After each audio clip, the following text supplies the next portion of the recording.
Welcome to the Married in Real Estate Show. In this show, we highlight power couples working in real estate together. In today's episode, we have a powerful couple. I'll let Rebecca introduce you guys. Well, we've got Brady and Megan, and they are out of Flagler County. They are icon agents with EXP. And I mean, guys, you have racked up a whole bunch of accolades here. I'm looking at Realtor of the Year, Palm Coast Citizen of the Year, Flagler County Association Realtor President, and the Florida Realtor YPN Chair. Wow, you guys are busy. I love that, Brady. I love it. I love it. But you guys, I know that it always takes a village, right? And so tell us a little bit about yourselves. Like, how did you meet? When did you get started in real estate? So, I got started in real estate first. So I moved to Florida about 9 years ago, and I was a teacher in my previous life. And when I got here, I didn't want to teach. And one of my friends was like, "Hey, why don't you try real estate? You like people." And I was like, "Okay." And it was 2013. So the market was on the upswing.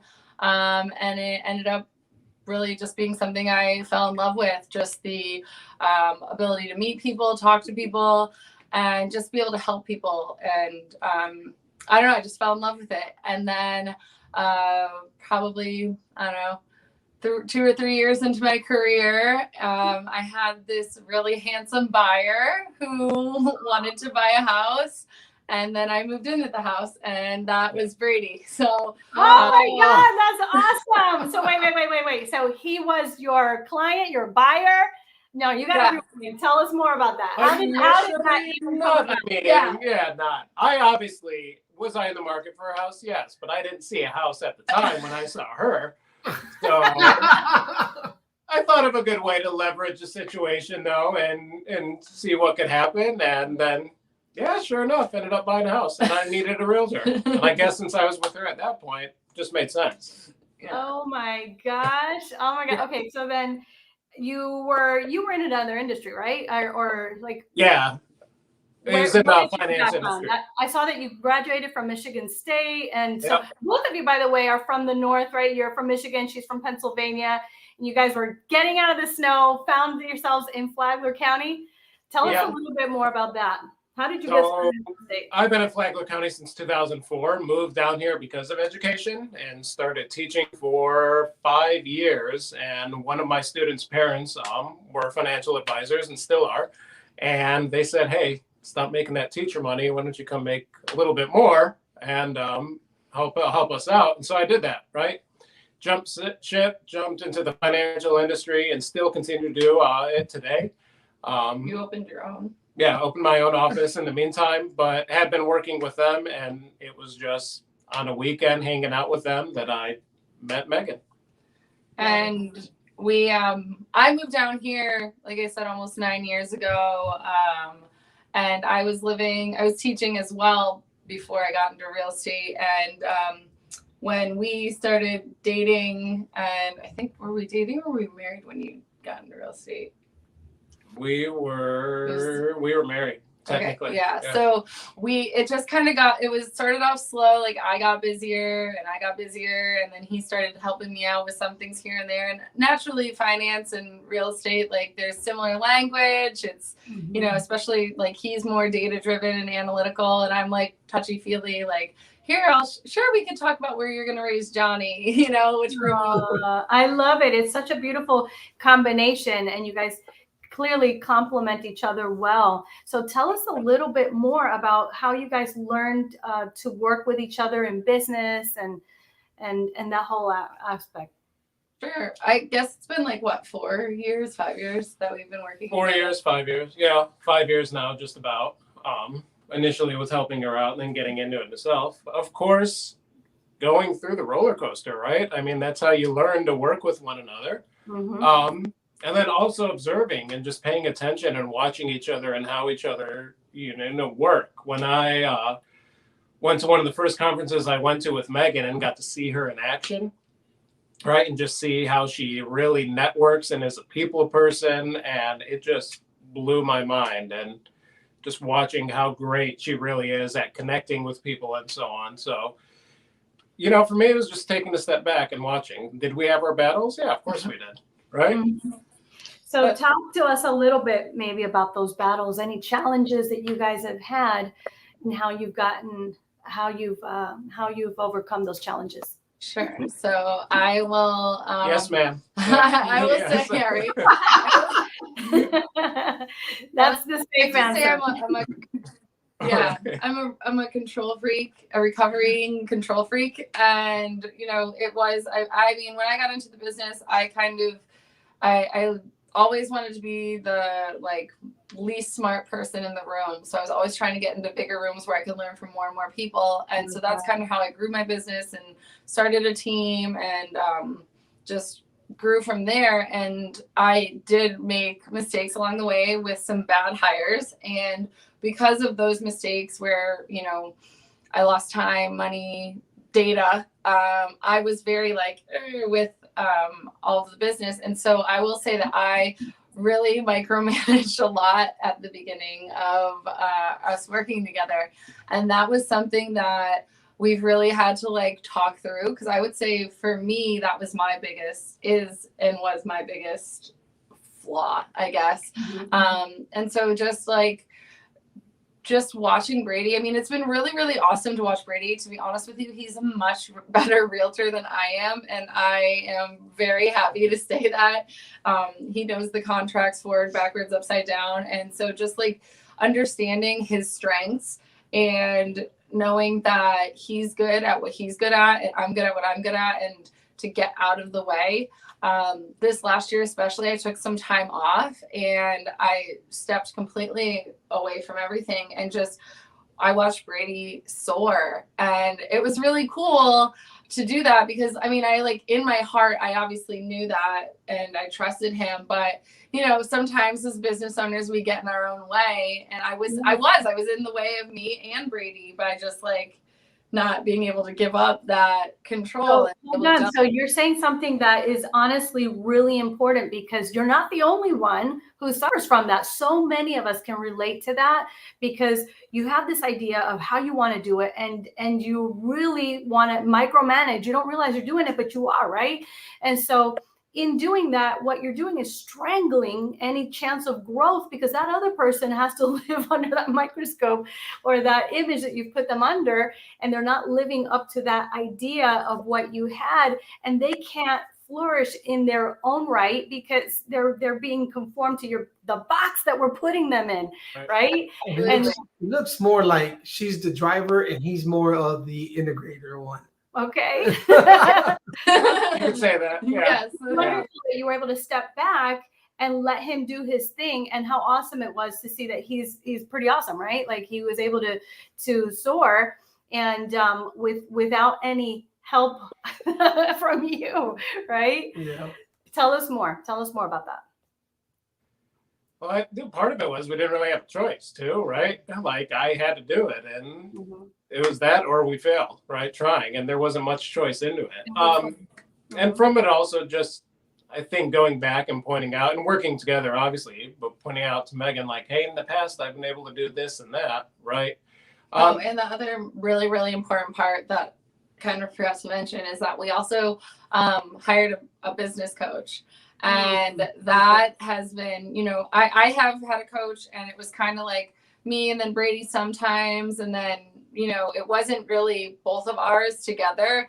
And this last one, when we hired our coach that we're coaching with right now, it is our coach together, and we're both on the calls, and we're both talking about what are our strengths. And we even do that on the call, Brady, how's this going? Megan, how's this going? And, really just figuring out what our roles are, deciding exactly what those roles are. And then also reminding each other, hey, like I got this, you know, in that way where, I mean, even before when I walked in here, I was like, the light's not set up. And then I was like, okay, is this really an issue that the light's not set up yet? No, it's not at all. So it's like, just like those old habits can come up sometimes, and just being able to remind each other, like, it's okay, I've got this, you know, and being able to move forward on it. And I would say just in real estate and transactions in general too, especially at the beginning, being able to work together on transactions, right? Because then obviously I could see her marketing expertise, which she can do all day. Me, no, not going to happen. But I mean, she dominates it and she's great at it, right? But then also in working with customers, and sometimes customers can be a little bit difficult, you know, and so how each person, you know, communicates with that person and their personalities and the strengths that they bring to it. And sometimes where they have to take a step back. Megan has definitely been in the position where she was ready to fire someone. She was done out, right? And I've been just about the same way. And it's just like, hey, you know what? I think you'd work a heck of a lot better with this person because you can communicate better with one another. And So important. I love that you brought that up, Brady, because Rebecca and I does the same thing. You know, when we have different clients, sometimes like I feel like sometimes it'll benefit for her, vice versa. And we used to we used to do that a lot. Yeah, and it's a great thing to do because sometimes they may not be aligned with you the way you are, but they can be aligned with Megan, you know. So right. Absolutely. it works out great. And you got to play to each other's strengths as well. So you realize where you're stronger and where she's stronger. And as long as you guys have kind of defined those roles. So talk to us a little bit about defining roles. So you already mentioned that she's better in the marketing and things like that. So how did you discover those roles? Riding the roller coaster, right? I mean, definitely getting to some arguments here and there. You know, of course, part of that is control, and you don't want to call them challenging conversations. But I like that. Yes.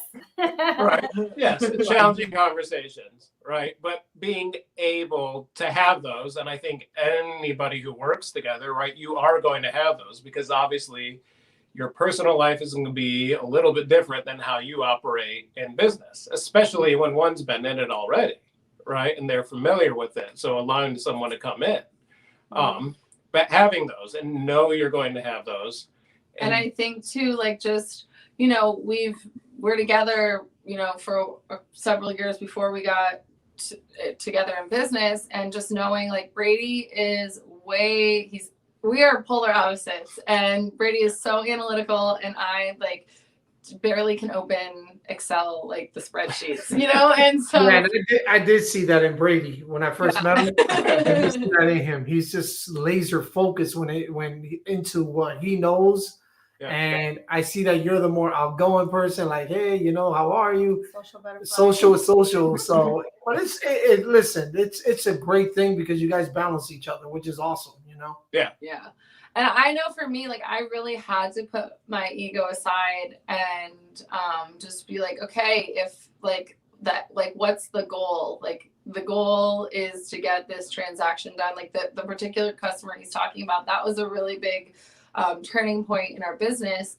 And it was somebody who was an engineer. It was somebody who was old school business minded and like did not want to work with a woman. And that, like, I could have blown up, right? Like I could have went off the handle and lost it and probably got a really bad review about it. But I was like, you know what? Like, Brady, why don't you take this over? And when he did, and we still got, you know, like, we still ended up getting to the closing line. The person still got in their home, close to their family, which was their goal. We still ended up, you know, having another transaction and getting paid, obviously. And once I realized, like, oh, wow, that didn't matter. Like, it didn't, you know, put myself aside. I'm not that important. And like, for me, that was a really big thing. A really big turning point in our business was like realizing, like, I don't have to do it all. And also what a blessing it is that I don't have to do it all.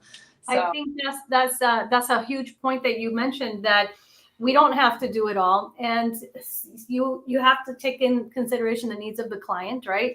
But I think delegating is so important, and knowing when to step away, right?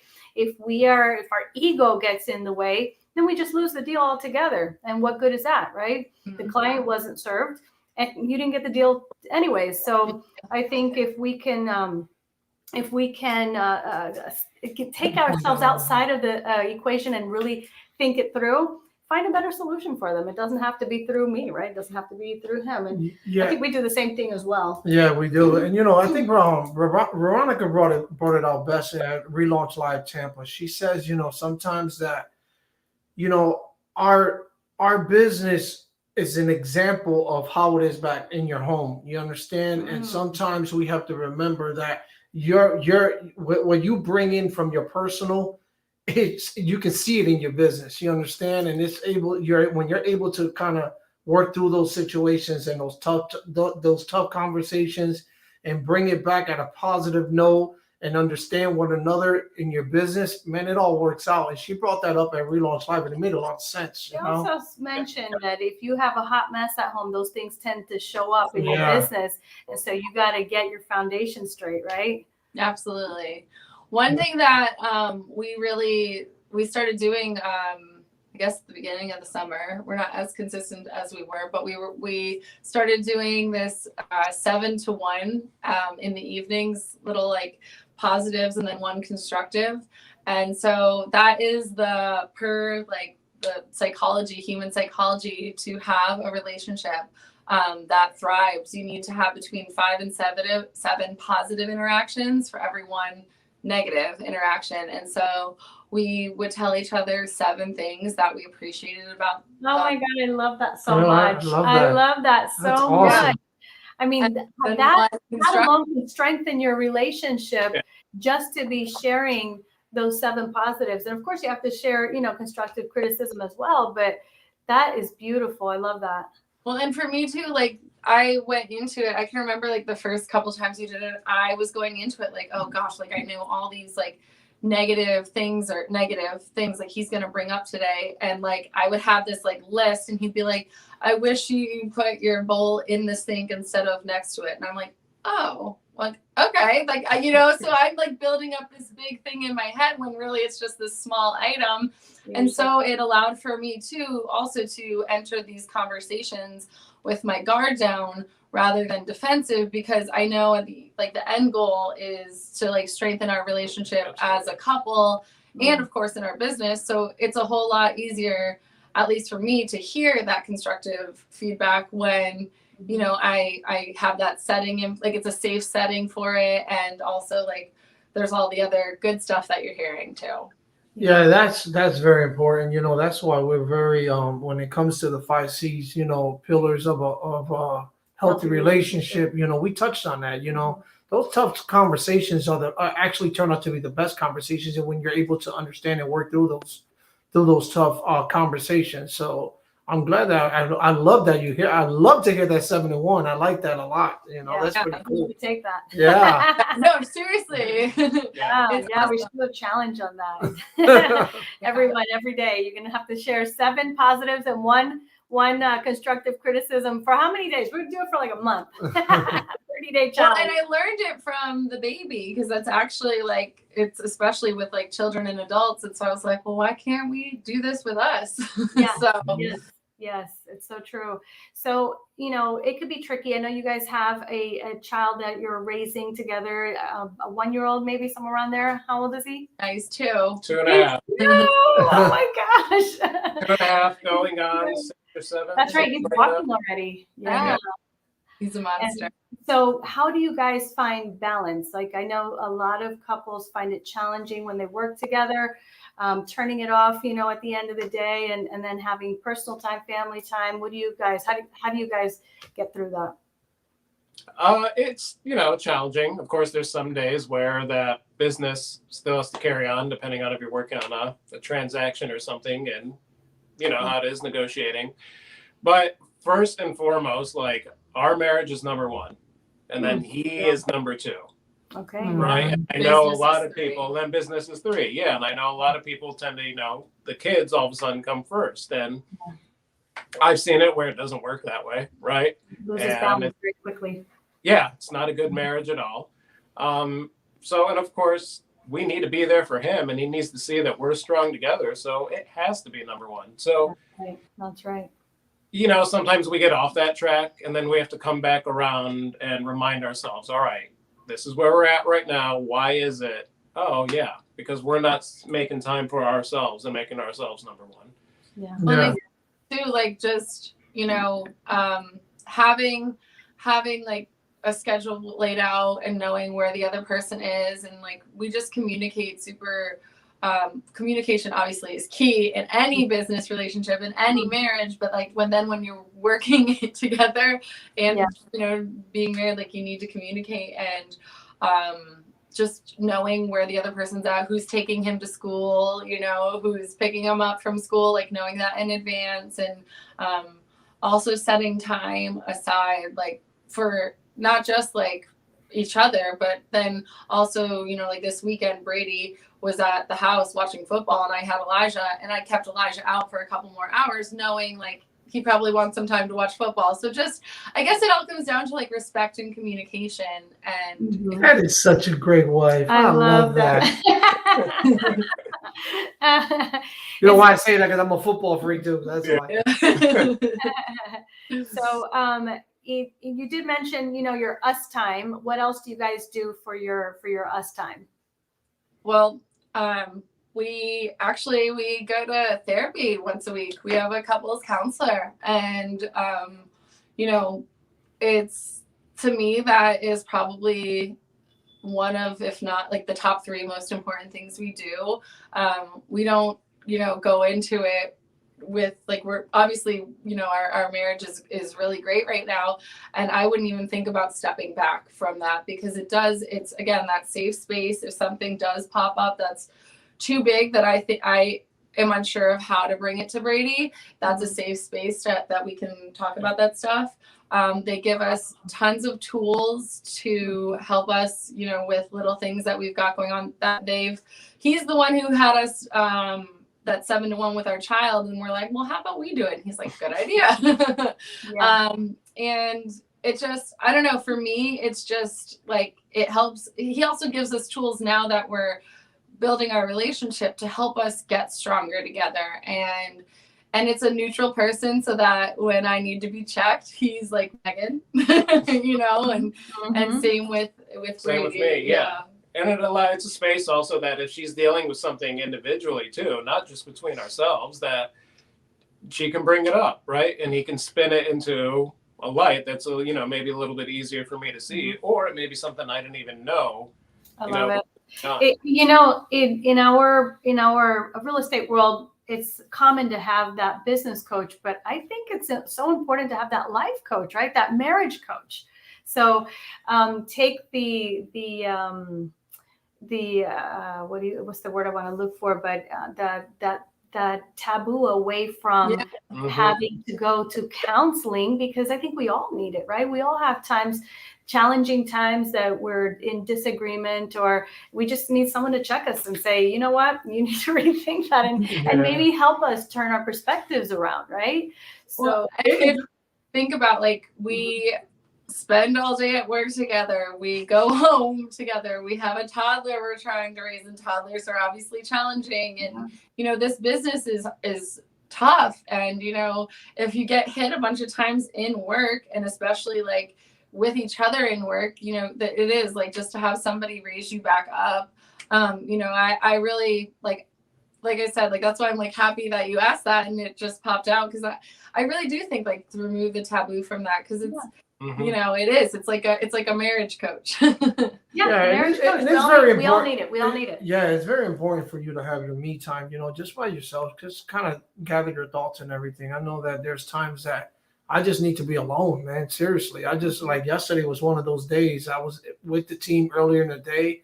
Everyone left the office, and I was there by myself till like 8:30, and I was just able to focus, kind of gather my thoughts, get ready for the week. And it was, I enjoy it. I loved it, man. Even Veronica called us last night. She was like, "You're still in the office?" I'm like, "Yeah." It's like almost 9:00 at night, but I just enjoy those times, and even in the mornings, you just need that time for yourself, man, Absolutely.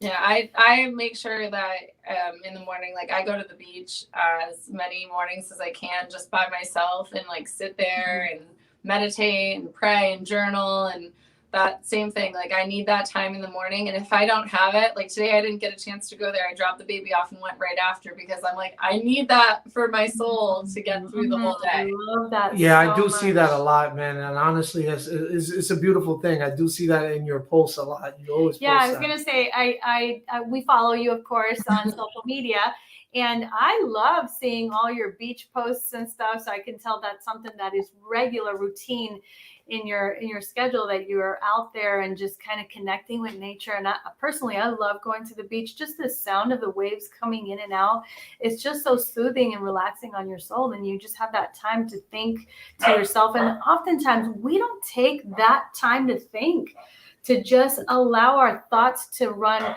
And I was listening to someone else that I follow online, and he was talking about how we don't schedule in our day creative space. You know, when we were kids, we had time to do arts, right? You're coloring and things and that, and it just allows your mind to be creative.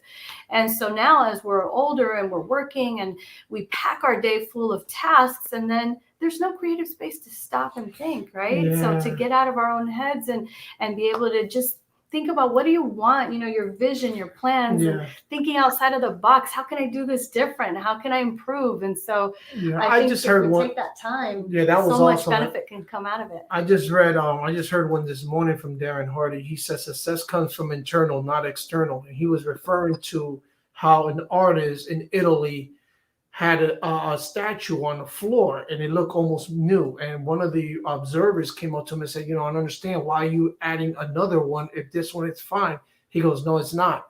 And he was like, well, what do you mean? I don't see nothing wrong with it. He goes, there's a little small crack in the nose. He says, but you can't hardly see that from there. What are you going to do with it? He goes, oh, no, we're going to put it back up, but it's going to be 20 feet high in the air. He says, but I don't understand, if you're the only one that knows about this crack because you can't hardly see it. He said, you got to understand, if you know about it, then you're not leading from a pure heart. You got to remember this. If you're leading with a corrupted mind already, then how other people are going to look at you and the external side of you? Lead with integrity. Lead with integrity.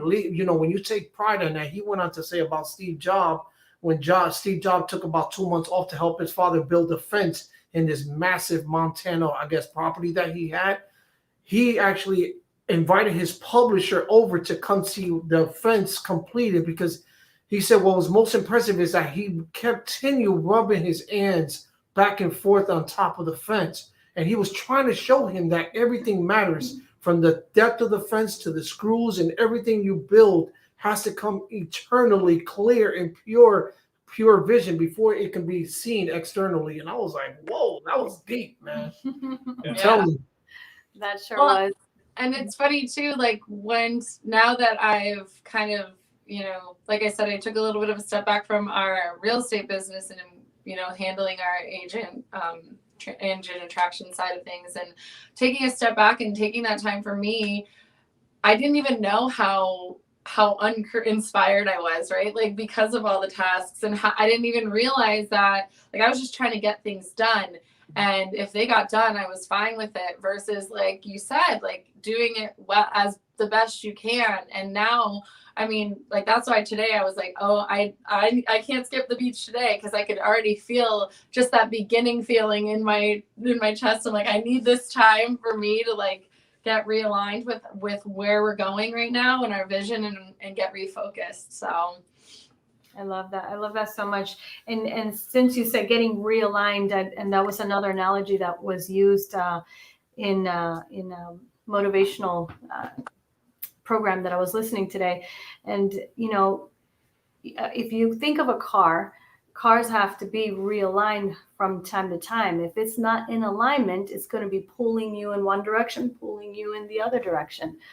And so is life, you know. If you're not aligned right, if you're not aligned with your values, if the people that you're with are not aligned right with you, you're going to be pulled in all these different directions. So it's important to get that alignment, to be in alignment. Otherwise, your life is going to be all over the place.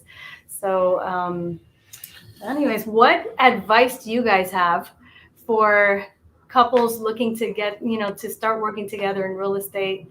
What would you say to them? Go for it. Get ready for a challenge. Get ready for a roller coaster. Observe each other. Listen, right? Check your ego at the door. And remember why you're doing it in the first place. There you go. There you go. I love it.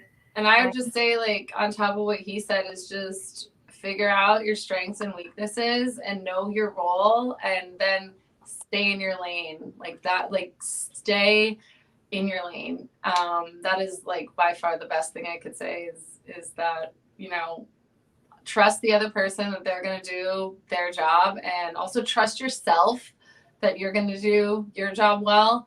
And then you can just cruise next to each other and to a successful business. I love that so much. Thank you guys. Thank you so much. Brady, Megan, you guys are with the Megan Farrell team. I appreciate you so much and wish you lots of success. Thank you so much for having us. Thank you.